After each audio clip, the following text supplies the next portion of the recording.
Alors bonjour à tous. Aujourd'hui, nous continuons notre lecture du catéchisme de l'Église catholique et nous en sommes rendus à la question numéro 180 du compendium qui est: comment se réalise la dimension collégiale du ministère ecclésial? Eh bien voici la réponse.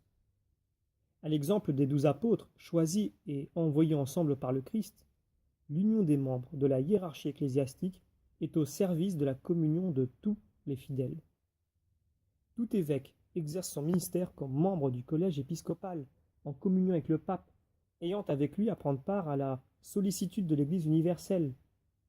Les prêtres exercent leur ministère au sein du presbytérium de l'Église particulière, en communion avec l'évêque et sous son autorité.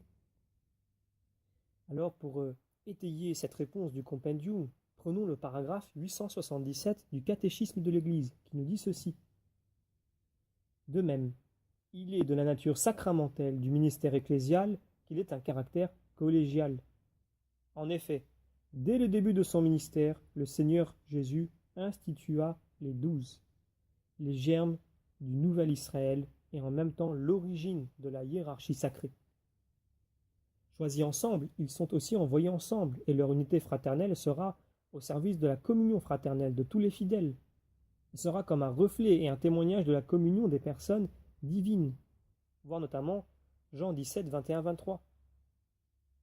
Pour cela, tout évêque exerce son ministère au sein du collège épiscopal en communion avec l'évêque de Rome, successeur de Saint-Pierre et chef du collège.